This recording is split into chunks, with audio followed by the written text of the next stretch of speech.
G'day, I'm Waz. And I'm Nic, sometimes Coxie, mostly Nic. This is the Tradies in Business podcast, and we're here to share a bunch of tips, ideas, tactics that you can put in place to get change happening in your trade business right now. If you're really lucky, we're going to entertain you with a few mum jokes and, more importantly, a bunch of fantastic guests that will educate you in all things you need to know about trade business. But we do promise to do it with a whole bunch of fun along the way. I'm a self-confessed idiot, so strap yourself in and enjoy another episode. Hey, Nic. Hello, Warwick. I'm smiling as we start this episode today. Why are you smiling? Is that because I'm on the other end of the Zoom video thing? Yes, I wake up every morning excited to get on Zoom with you again and smile as soon as the camera opens. Come on. Surely you do what I probably do some days, and that's a bit of a groan. It's not because it's you, but it's because it's you. Because we've been doing this. How many times have we gotten onto Zoom meetings in the last 6.5 years together? That could be an interesting statistic to try and figure out, because we would do, on average, how many Zoom meetings on an average day do you reckon, if it were to average out? Like, have a look at tomorrow's calendar, and tomorrow we have... No, I'm going to look because I think our listeners need to know. We've got collectively 1, 2, 3, 4, 5, 6, 7, 8, 9, 10, 11, 12 appointments tomorrow in the calendar, varying from 15 minutes to 20 minutes to half hour to a full hour to 45 minutes all throughout the day. It is a hell of a day tomorrow. And there's no travel time in between for me to listen to a podcast or, you know, grab a coffee and drive 14 minutes or 42 minutes. Like, there's no transition time. It's just like bang, bang, bang. And so I'm sure none of our listeners give a crap because they're all burned out and overwhelmed and overtaxed by clients calling and trying to fit everything in. So we're actually coming to you with another of our back catalogue, as we're doing at this time of year this year. And this one is from one of our longest, I won't say serving because that sounds like it's, you know, it's awful to be part of our community, but one of our longest standing clients, and that's Amii Jones from Touchwood Tree Services. Now you understand why I was sitting here with a smile on my face. There you go. I'm excited to share Amy's story again. Amii has joined us on the podcast. We have several podcasts, of course. We've got Tradie Wife Life, formerly called the Ladies in Business podcast, if I remember correctly, and she's joined us over there as well. Amii has an amazing story, and her lovely husband, Brendon, have worked really hard to become authorities in their own space, which is not an easy space to become an authority in, let me tell you. They're arborists on the New South Wales Central Coast. Is that the right terminology for where they are? Yeah, kind of the Newey area. So it's a tough part of the industry to become an authority, and Amii and Brendon have worked really hard to create some different results for their company. But Amii does share her story very abundantly, as she shares in our community, just the same. Amy's a very big giver. There's some great tips, some excellent inspiration, and some wonderful ideas coming into the Christmas period for you to take out of today's episode. And this episode was recorded 4 years ago. And in that time, Amii and her husband, Brendon, have gone on to, well, I wouldn't say crush it. They're like steadily improving, progressing, growing like trees. They just keep going, and Amy's an amazing doer, and they just keep refining and improving, and they're getting some fantastic results.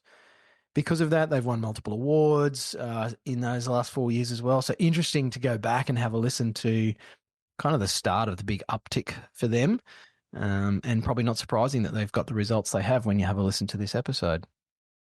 I hope you enjoyed as much as I enjoy a good laugh with Miss Amii Jones.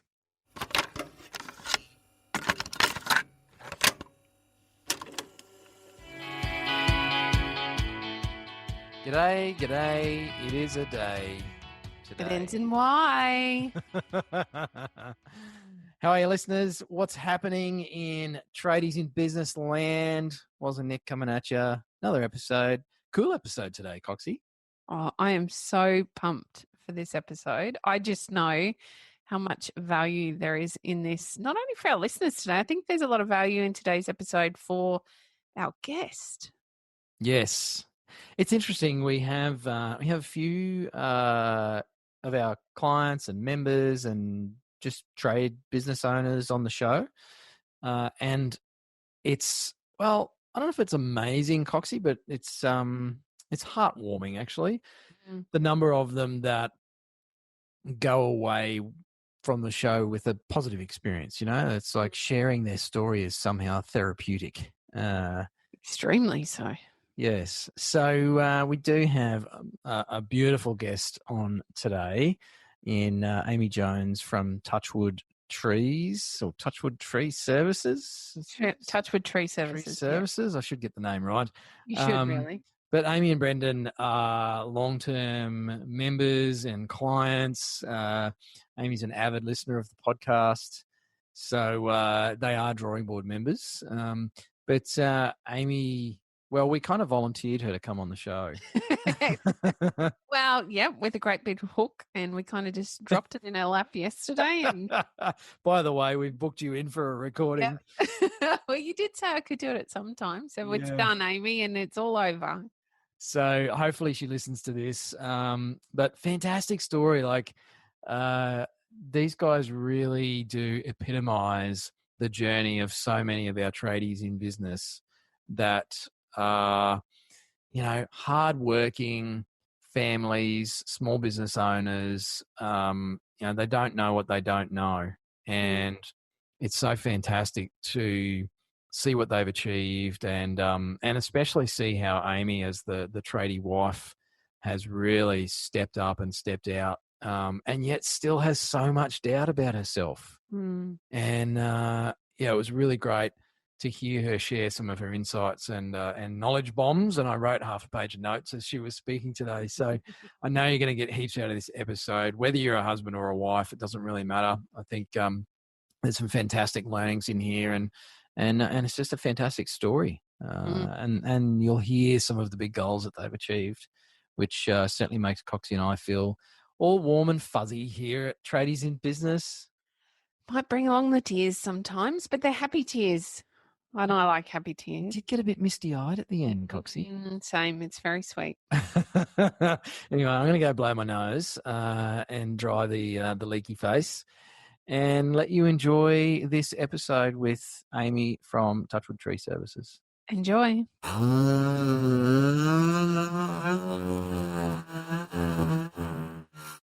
Righto. So we are joined today by Amii Jones from Touchwood Trees, and we've got Coxie here. Hello. How are we all this fine day? I really want to say it's Tuesday, but you might be listening on a Friday or a Thursday or a Monday. It's a day, and it ends in Y, and Amii does not end in Y. No. We have a lot of Amies in our community. Amii, welcome to the podcast. Thank you for having me. It's our pleasure. We're very excited to have you, Amii. My wife's name is Amy, so this is not going to get weird at all. If I start asking you if you've ironed my shirts or something, you know what's going on. The answer's no. I haven't ironed anything. Don't worry. Worrying Amy wouldn't have ironed his shirts either. Oh, fun fact. Do you know that my wife, Amy, actually spontaneously chose to iron my shirts recently? Was she cranky? Or was she trying to get some frustration out with that thing? She was worried that she wasn't going to do it good enough because I'm very particular. I was like, honey, if you're going to iron my shirts, I'm hardly going to complain about it. I'm going to be honest. I would never touch your iron or iron your shirts. No way. I'm sure it wouldn't be good enough. Even if I used my military precision, I'm pretty sure that I would manage to be wrong. Now, I reckon terrible now that I say that. I reckon we should move on from the shirt ironing. Yes, Amii. But it's an interesting Chucky Norris segue here on the Tradies in Business podcast. There's always one. And it's around the roles that wives play. And I know we have a number of conversations in our groups, and Amii, I'm pretty sure we've chatted with you about it on and off through groups and board meetings and all sorts of stuff. But just the role of the tradie wife and how tricky that can be. What's your position title at Touchwood Trees? At the moment, it's business manager. Yes. Yeah. So it never really was anything before that, though. I was just, I don't know, we started our business together. It's not my husband's business, it's our business. But at the same time, I never gave myself credit anywhere. I was just the one that did the stuff in the background. Mm. So that's changing. Yes, it is changing, and vastly and very quickly, actually. It's going on warp speed, I would say. But I want to probably delve into that a little bit. It is really common. I was the same, even though the builder and I started our business together. It was still his in my head. It's not the way he saw it, but in my head, it was very much his. And I discredited my knowledge or my skill set that I could bring to the table, and I didn't, I guess, get involved in the beginning like I had plenty of opportunity to do. I just chose not to because I very much saw it as his, and I was just the support rather than actually being a business owner. Yes. And I remember some of the early conversations that we had with you where I feel like you were thinking very much the same. Would that be a fair statement? Definitely. Like I said, I've always said it's our business, but I never felt like it was like I was always the support role, I think, to Brendon. So yeah, it is definitely how I felt. Was when did that change, Amii? Probably when I started working with you guys. That's an excellent answer. We like that answer. Now, hang on. Was that a good thing that it changed? Yes. Yeah, okay. Yes, it has added more workload to me, but I'm sorry. no, that's good. But not sorry. So what can you talk our listeners through, I guess, that change? Like what brought that about, and how's that actually benefited you guys in your marriage and also in your business? Yeah, that's like it's benefited us like in our marriage more so than I thought that it would. Yeah, like I found I always sort of sat back because I didn't want to step on his toes or overtake like us women can sometimes do. So I sort of went the opposite and did nothing so that I didn't feel like I was encroaching on his ground. Yep. Yeah, so then once I started working with you guys, we sort of swung that around a little bit, and we had more open conversations about the fact that he actually did need help because boys don't admit that. No, they don't. I think that's an excellent point that you raised. Not only do they not admit it, sometimes they don't actually even know how to articulate the fact that they're feeling overwhelmed and they could do with some help. Exactly. And that's what I found. Like Brendon never asked for help because that, you know, it was his job to provide. Yeah. And, you know, he just kept plugging on doing his job. I had no idea how stressed he was with everything that he needed to do. And all I was worried about was not stepping on his toes. So once I did sort of step up and start taking over a few little things, I noticed a change in him. And so then I started taking over more. And then, as you know, once we had that conversation with you guys about handing me his phone, and I didn't think that he would ever do that because, you know, it's his phone and he is the business sort of thing. But he just did it. He just went, yep, okay, here it is. And we've never looked back. I'm so damn excited to have you on the show today because I think that the most important thing that I want, particularly women, but men to hear, maybe our male listeners will pass it on to their partners who are sort of sitting in the business on the fringe and they would like them to get more involved. This is a great episode for you to hear how you can get more involved and the benefits, as we've spoken about just briefly. But the most exciting thing for me initially was the change I saw in your confidence levels to make some of these decisions around how you could get involved.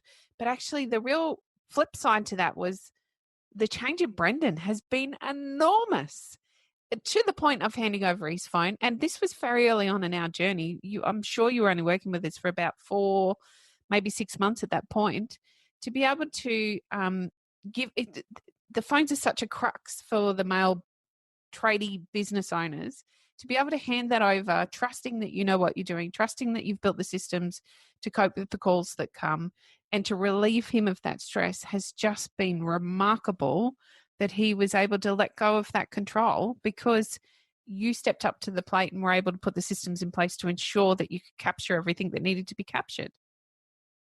Yes, and yeah, we did. We just did. I think when we signed up to the drawing board, I sort of had this in my head that we're going to try scary things, and this year was going to be a year of doing things differently. And what was the worst that could happen? It didn't work, and we had to go back.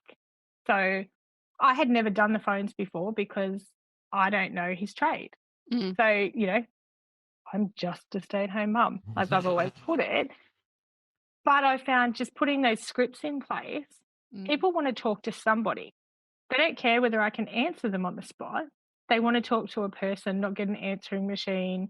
So I can have that quick conversation with them, get all the details we need, and then Brendon can call them back with the answers later. So, and then not to mention the stress that he's not listening to his phone ring all day and can't answer it because he's busy or, that stress as well. So, yeah, let's not forget he's up the top of a tree. And my goodness, I watch your social media and those trees are very tall and very scary. And the last thing you'd want to be doing is listening to the phone ring and not concentrating on the job at hand because there's all that pressure down there waiting for you when you get down the tree. That's incredibly stressful. A big change for both of you. Yes. And he has changed. He's sort of accepted it and we're both running with it now and he's loving it, to tell you the truth. So what, how's that opened things up in the business? I mean, it's a bit of a leading question, but making that change, like what else have you seen flow on from that, Amii? I think because we've worked on our sales process this year with you guys too, I think it's like a mixture of both of them together. It's not one on its own. But yeah, we did the sales process. So I think it's opened up. Brendon can talk to me now about things as well. So we sort of have more the process in place now rather than just, I think I had something to tell you today. It's, everything's there and it has given Brendon the opportunity to be able to, I understand a bit more now. I think so he can talk to me about what's going on in the business. It's like breaking the seal, it's you get that one change and then that's like, oh, well, we can do this. Have you noticed at all that Brendon's actually being proactive about handing anything over? I know you've sort of said, well, I'm taking the phone, and he went, yep, okay. But is there things where he's, I guess, looking at it more and perhaps delegating to you or, starting to proactively shift things? Yeah, definitely. I think he's seen that I can cope with the stuff now. And yet he does. He will just straight away go, can you do this? Or can you do that? Or this person called me. Can you get back to them? And yeah, he's more than happy to hand it over now. It's amazing the way one small change can make the whole communication better. And I know from my own experience that did ebb and flow. I have to be very honest. My ability to effectively communicate and the builder's ability to effectively communicate. But it did open up that communication in a totally new way that actually really positively affected our relationship as well. And even our parenting, our ability to parent, because it's kind of like you're unlocking the key to being able to ask for what you need, explain the way you're feeling, talk about an issue pragmatically instead of emotionally. All of that stuff starts to shift once we learn how to take that first step and say, you know what, I'm not actually coping, or you know what, I really need some support here. Do you find that unlocking that key with Brendon has meant that you guys are talking more freely in your marriage as a couple and as parents with your children? Is that really starting to open up all of those areas as well? Oh, totally. And I think that's where I've enjoyed the biggest change is that Brendon is a typical man who doesn't talk about anything because, they're men. But yeah, he does talk now. We both communicate better with each other. We don't have as many like yelling matches because we can actually have a conversation. So now when I say to him, that something needs to be done or this has gone wrong, he's not looking at it as me attacking him anymore. And I don't know if I've changed the way I'm speaking to him or he's changed the way he's hearing what I'm saying. But either way, I think they've both changed a little bit. And so now it doesn't end up in a, oh, well, you know, it's all my fault and you're blaming me. It is, okay, well, there's a problem. How do we fix it? So it has totally changed the way we communicate, and we've had far less fights. I mean, not that we fought a lot, but, you know, it was more when you did say something about the business, it was like it was a personal attack, and we've taken that out now, and it's no longer a personal attack. It's just, this is what it is, and we need to come to a solution. So, yeah, I think that's definitely a big thing for a lot of guys, as Coxie does a happy dance in her studio there. I think it's a big thing for a lot of guys is they try so damn hard to do it right, and then to be questioned on it, it's almost like they feel like they just can't do enough, and they're already at capacity. And despite the fact that, you know, most wives are just trying to help, you know, they want to support their men, and we have had them on the show. We hear from them as clients and members, and it's like we get as outsiders what wives are trying to do, but there's some weird, you know, disconnect between the two, as you've said, Amii, where it's perceived by the guy usually as a personal slight, you know, a personal attack. So it's interesting, and I wish we could put our finger on what changes. You know, like you said, you're not sure if Brendon's listening differently, receiving the message differently, or if you're sending it differently. I'd probably run a theory up the flagpole and say it's a bit of both. definitely. Because of the clarity around the business relationship versus the personal relationship. And it's a question I want to ask you about that is, how does the business personal life run now in terms of that segregation between the two compared to previously? It still meshes too much. There's no defined sort of work and personal. I don't know that there ever will be when you run a business as a husband and wife. But I think we work with it a little bit better, and I think he sees what I do now as different. Not that he ever thought that I didn't do anything, but I think now, like, he's actually changed the way he talks, and he'll say, "Oh, what did you do today? Did you work?" Whereas there would never have been the work in there before. So I think he can see what I do now is work.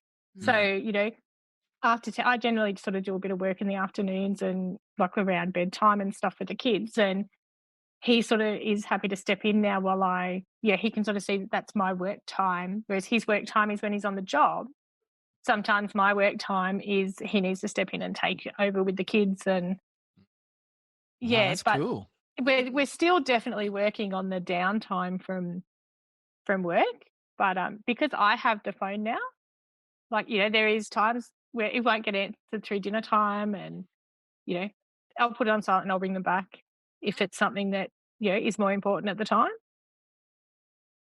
It's good. I think women tend to do a better job of that than men. Sorry, I'm going to really come in with the heavy stereotypical conversation, very sexist also today. But I feel like particularly tradie men, they're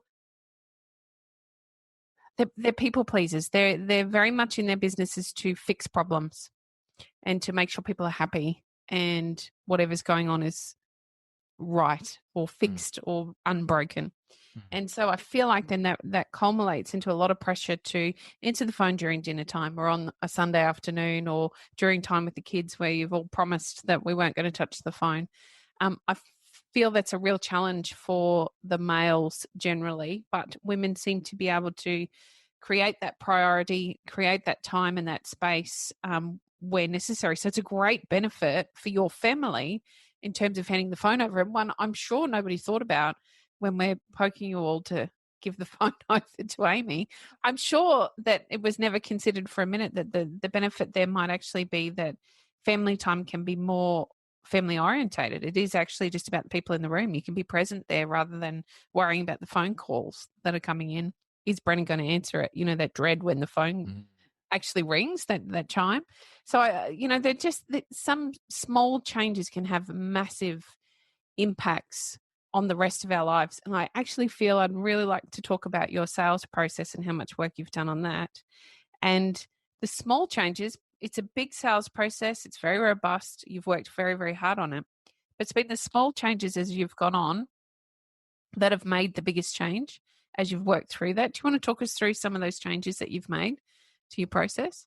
Yeah. So the sales process, when you guys first mentioned that back at the start, it was the last thing I thought that I was going to be working on when I signed up. Like, the big stuff. That's what your head's telling you, that business is about the big stuff. Mm. And when we started with the sales process, I'm like, oh, okay. It has been the biggest change we've made, but it's been a slow change made up of small changes along the way. So it's taken us 6 months to implement the new one. But I think it's worked because I did it one email at a time. Yes. I didn't just go, all right, here's a new sales process and we have to just implement this entire thing now. We just changed one thing and we added that extra email at the beginning. And then once I got that okay, then I added the next one. And then slowly, like I said, it felt like it took me forever to get there. But now that we're there and that we've done it in the small steps, it has made probably the biggest difference overall. Like, we're getting so many people comment on our sales process and how much they've loved our communication. Like, and we get people email us. Like, as you know, we got somebody knock back a quote and then sent me an email giving me positive feedback. That quote genuinely came down to cost and they couldn't afford to pay the extra, but they're still recommending us to other people based on our sales process.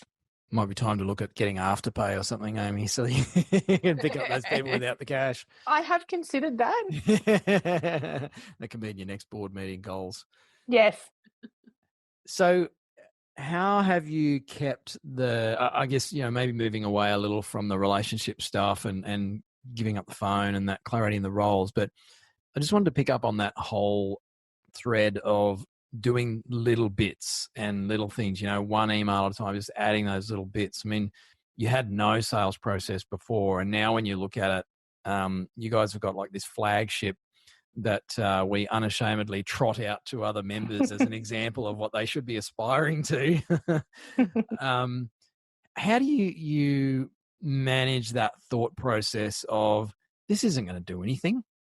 Like, I'm sending an email out to people. How's this going to change anything? Did you have those thoughts, and how did you actually deal with that as you've gone along? Honestly, I think I knew that it would make a difference.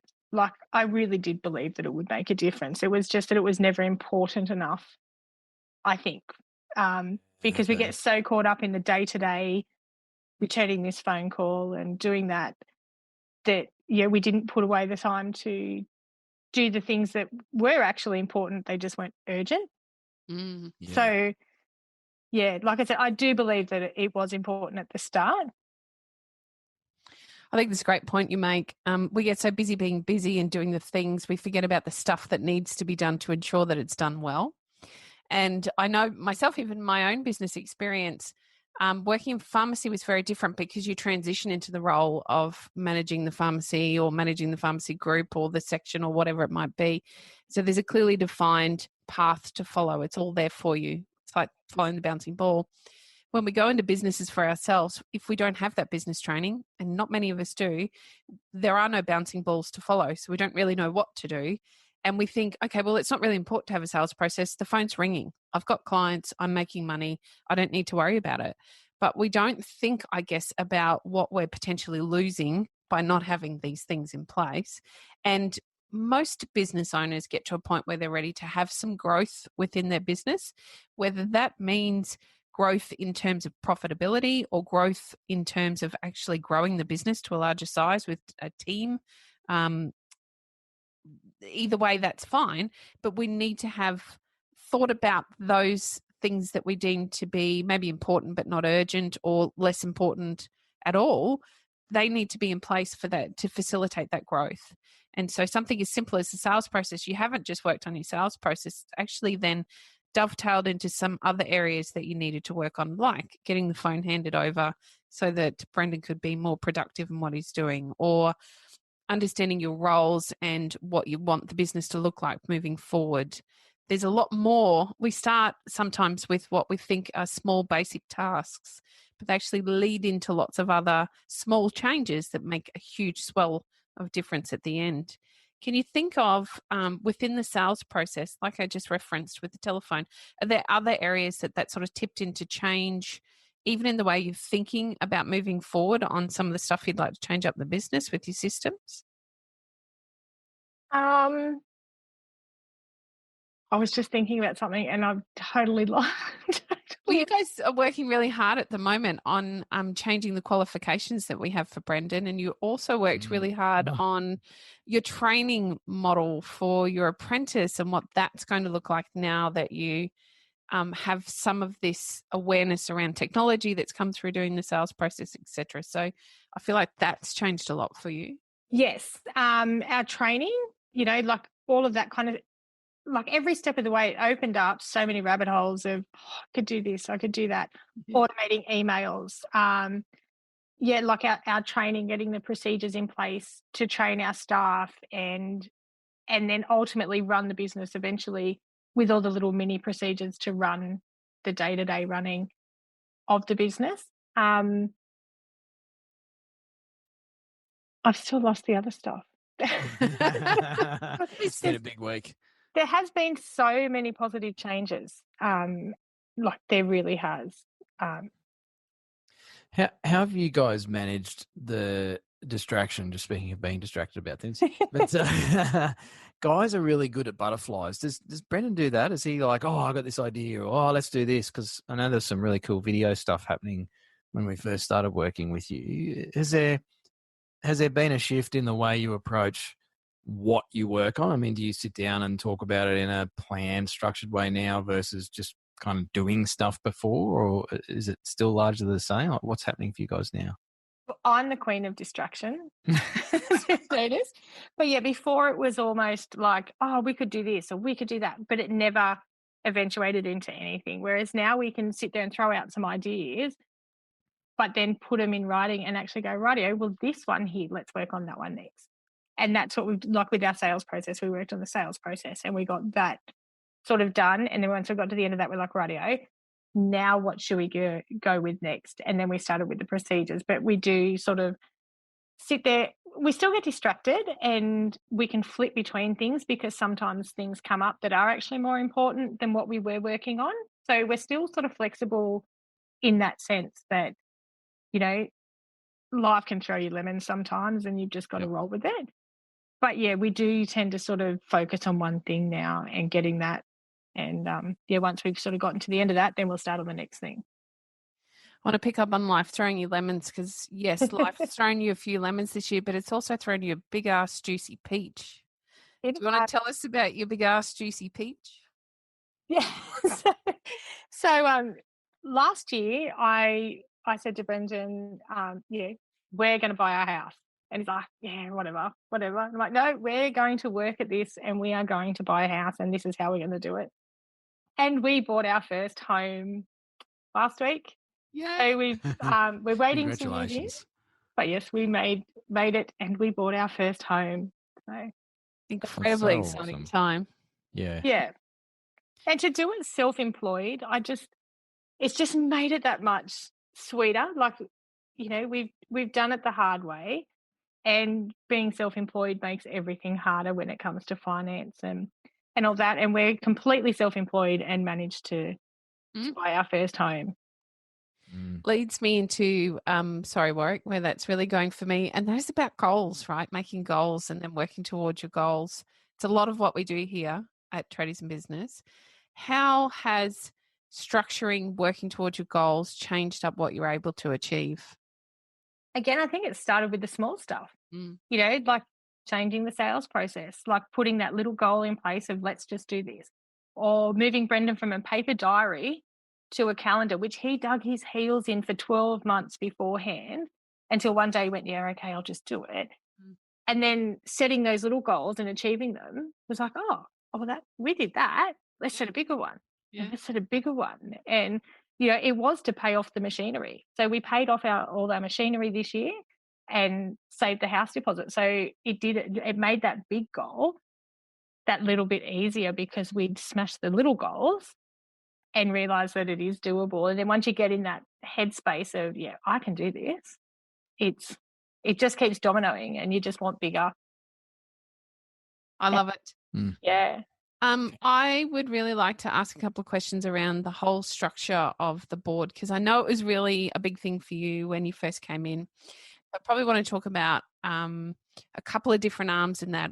One, what's it like being in the board, but also I want to talk about it must have been, and I'm sure we've had conversations around this. I know it was nerve-wracking for you to join the board, but doing it yourself without Brendon there with you week on week, I think it's a bit of a common misconception that you need both of you in the room for the change to happen. And ideally that would be fantastic, but it's not always possible. So I'd really love to hear your experience around the thoughts in the beginning of you actually doing it on your own and whether that meant that you could impact the change, and then understanding what's it like being part of a group. Okay. So back at the start, as I was so nervous about starting. Like I, again, set myself goals this year to step outside my comfort zone and do things that scare me. So then when I had that conversation with you about joining the board, I didn't want to do it. And then I'm like, no, stop, just do it, jump in. What's the worst that can happen? And I knew that Brendon wouldn't do it. It's, not that he doesn't want to improve, like, because he does. It's just that it's not his thing. He's probably more nervous than me. But I did know that if I started to learn new things, that he would get on board with me. So I probably, it's sort of good because we have that relationship where we both know our strengths. So generally, if somebody calls, for something business related, he literally will just say, talk to the wife.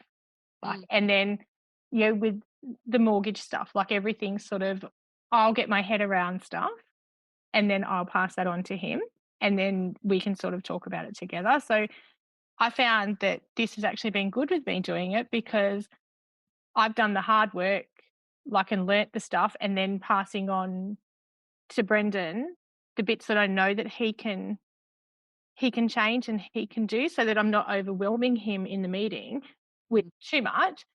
He's only getting the bits that he needs. So I did find at the beginning, I'm like, oh, will he change? I'm learning this. And I'm like, you know what? Just do it. He's either going to step up or he won't. And he did. He totally stepped up and trusted everything that I told him. And I think, that comes back to he trusted you guys as well. So he trusted that the information that I was getting was going to be right. And then once he saw the first few times that he trusted it and it worked, I think that trust was just unconditional now. It's just, Waz and Nic said, okay, let's do it. I wish I could do that in my own marriage or with my children. Mum said, yep, okay, we'll do it. No worries. Yeah, if you ever find a way with the kids, let me know. We'll start a new podcast and another group and everything. I don't think I'm suitably qualified to give advice around that, though. I am not, I can say with absolute surety. I'm keen. So for a lot of people we talk to, and we've had some fantastic insights recently from one of our Tradiepreneur members who really had a lot of anxiety about joining us in coaching one-on-one. And then we do some group stuff within the one-on-one program as well. That was really challenging for him to, I guess, put his hand up and say, yeah, okay, I'm going to give this a go. I have heard the same sort of feedback from a lot of people prior to joining a board. They feel like it's going to be scary and challenging and it gives them, uncomfortable feelings. Was it like that for you in the beginning? How has that changed? What does that look like for you now? I was terrified at the start because I've been listening to the podcast for ages. I'd been in the trade desk for a long time. And to me, everybody that was on the podcast, there's been quite a few guests that you guys have worked with. And I'm like, oh, I wish I could get to their level one day. I really wish I could get to their level.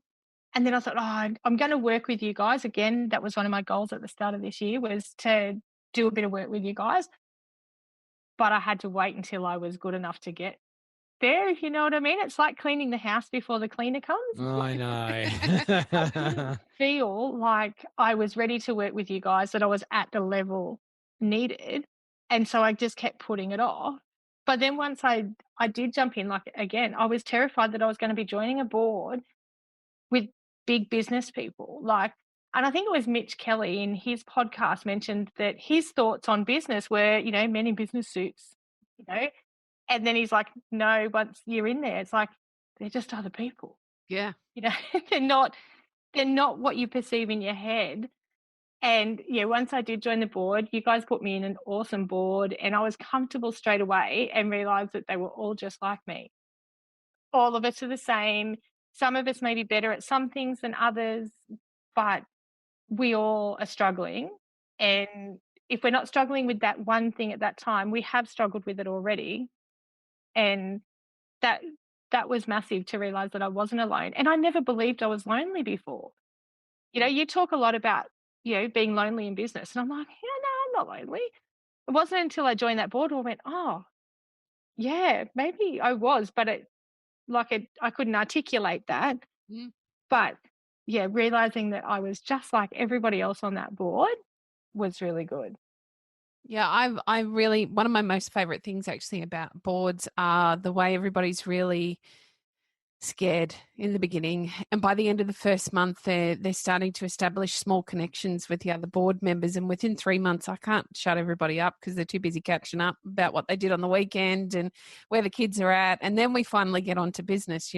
It's incredible to see what that power of connection can do within the group in terms of being able to share some of those terrifying things. We uncover some pretty big stuff in our meetings, and having the confidence in your board members to know they're also there to support you. It's not just about what Warwick and I can bring, it's about what you all bring to one another.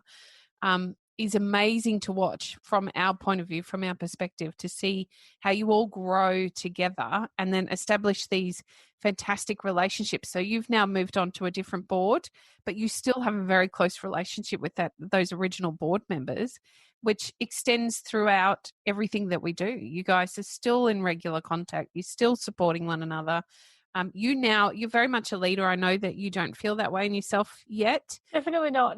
You're very much a leader in what we do in our programs, and a lot of people are looking to you for your support, guidance, and friendship. And the change for me in you this year has been absolutely mind-blowing. You've reduced me to tears several times because I'm so damn proud, both of you and Brendon, but you've worked really hard to lead Brendon through the changes he has to make. And what you don't see now is that you are that leader within the group, and there are many people looking to you for what you've done, where you've come from, and to learn how they can do that in their own businesses. So for me, that's very much my favourite part of the groups. Would you agree, Warren? Do you enjoy that part as well? Oh, absolutely. It's the way, it's like seeing opposing sporting teams actually do those things on the field where, they'll, I don't know, help a competitor. And it's almost like, it seems like, hang on, what? They're supposed to be competitors. And I think business has this adversarial nature to it. So to see business people actually openly giving and sharing and encouraging beyond just the structured work that we do in the actual board sessions or in our coaching sessions, I think it almost restores my faith in humanity. But I think it shows the true nature of small business owners. And I saw some stats recently that small business or small to medium enterprises, it's usually defined SMEs, employ something like 90% of Australians. Despite the fact that we all think of employees being employed by the big corporates, most employees work for Brendon and Amii Jones. They work for family businesses, smaller businesses. So it's really cool to see that banding together almost. And I don't think you can put a price on that. It brings a whole lot more stuff to the table than just working on your marketing plan or your sales process.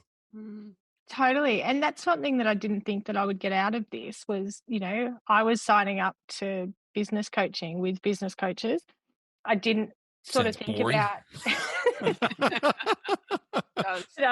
I didn't think about like how much value I was going to get from the other guys. And yet I have formed relationships specifically with the girls in the first board that I was in, and we now chat privately as well, and about personal stuff. We chat about business stuff. Then when I was put into the other board, again, I went straight back to shitting myself because I was terrified. Who was I getting put with? But again, I don't know what I was worried about. Everybody got along.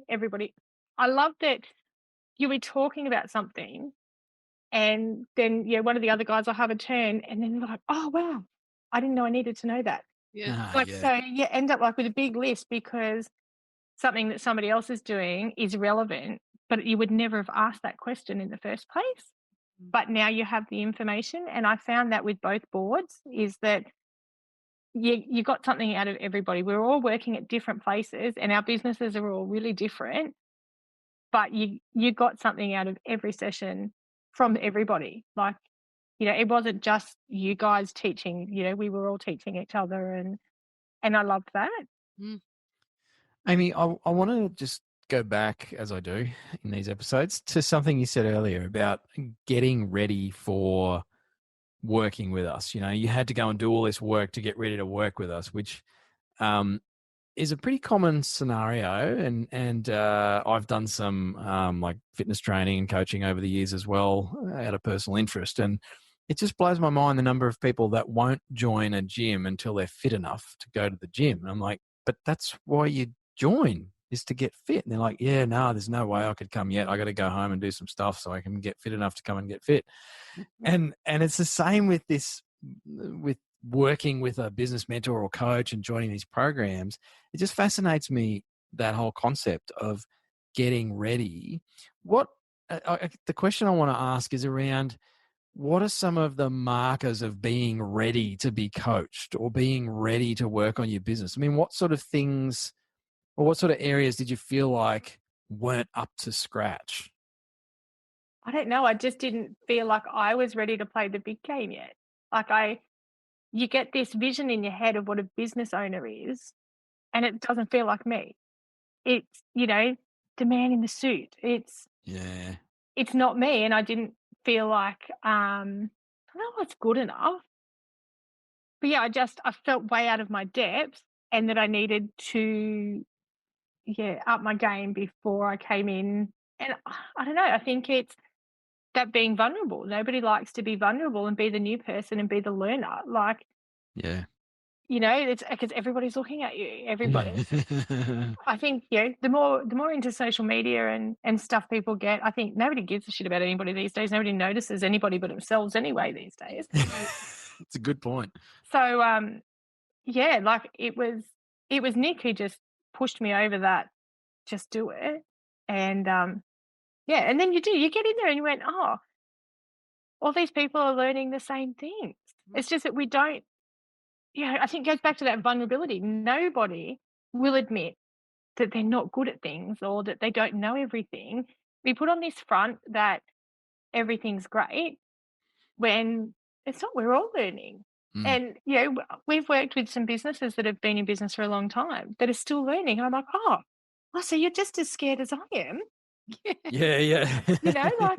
And I just don't think we see that. I think because we all just see the front that everybody puts on, that we think that we have to be that level, when in actual fact it's just a front from everybody. Yeah, totally is.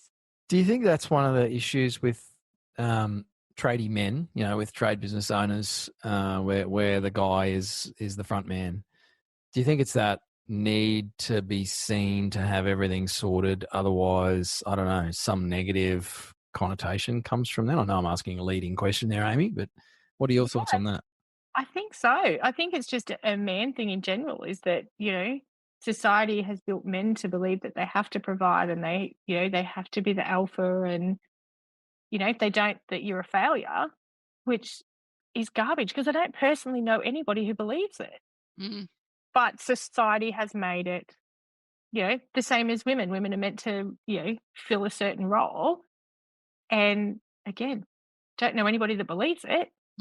It's just in our heads. It's stories that we've been told over the years. But yeah, I do. I think they need to, to have that perception of they're doing well. And again, because nobody talks about their failures. So, we're all sort of living to everybody else's highlight reel, which is, I think, the problem. And it's a heck of a shame, because if we heard more of the skinned knees and the bruised elbows in life from other people, where they've fallen down and stuffed things up, I think a lot of us would probably avoid some of it ourselves, and we'd all get a hell of a lot stronger and more resilient collectively, because we'd sort of share in that group experience and group suffering almost, which is where a lot of us can draw a lot of strength from. So it's kind of sad that we don't talk about that stuff more. It is. I don't think any of us do. That upsets the apple cart. We can't not be strong and achieving and doing amazing things in life if we're also vulnerable. Just like a loss of balance. So, Amii, you guys have learned a lot. You've changed a lot. You've put a lot of cool stuff in place in the business and even personal life. You bought your first house as self-employed business owners. How long have you had the business for now? 9 years. 9 years. So I want you to go back in time 9 years. Yeah. And say hello to Amii 9 years ago, about to embark on this journey. If you could go back and give yourself some tips or advice at the start of this journey, what sort of things would you impart upon Amii 9 years ago? The first thing I think would be to think bigger, live bigger, be bigger. Don't worry about failing. I was always wanted to be comfortable because it's easier sitting in comfort. And I'm finding out this year that it's so much better not being comfortable. Yeah. And I'm still learning, and I'm definitely still growing with that one. But it would be to ask for help back then, to admit that I knew that I didn't know anything, but to actually find the help and not be worried about looking like, we were out of our depth. Because if we'd have gotten this help 9 years ago, I can't imagine where we would be now. So yeah, definitely ask for help. There's always somebody that will help. It's just that people don't like to offer it unless they've been asked. And I've found, especially in the drawing board, everybody wants to help you. Yeah, it's interesting. It's asking for help is just like giving everyone else permission to share. Yes. It's not actually saying that, oh, I'm broken and shit house and, can you fix it for me? It actually just, I feel, gives other people permission to share their own lessons. Yeah. And then we can all learn from that. So it's fantastic insight, Amii. Thank you. And here you were worried about today's episode. I know. And you're crushing it like everything else that you're working on. So yeah, no, I'm still nervous as hell. That's okay. What happens when you get out of your own way, though, Amii? Good stuff happens. How's that book coming along, Coxie? Amii and Brendon get a whole chapter. Yay! Well, Amii, I'm just really happy for you guys, and I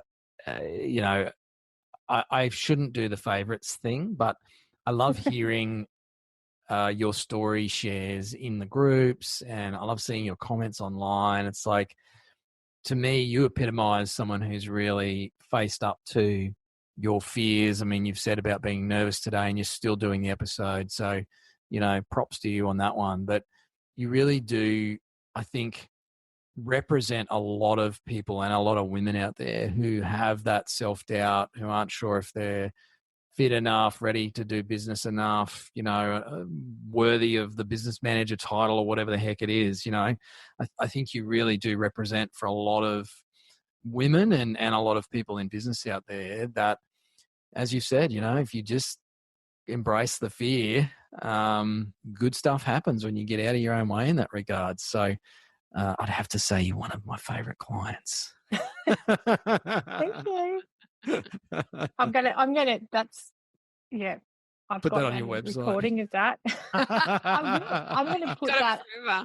Definitely put it up on the website. Yeah. And now you can snip it and share it to the rest of your board members. Look, see, I told you. I'm going to do that. You're now better than everybody else. But thanks so much for coming on the show today. I know we maybe, shoehorned you in and took you outside your comfort zone again. But thank you so much for sharing, Amii. It's great to have you on the show. Thank you for having me. And thank you for forcing me into it, because I never would have done it otherwise. I'm so pleased that you came today. You gave so much information, as usual, as is your generous spirit. Thank you. Really appreciate it. Thanks, guys. Thanks, Amii.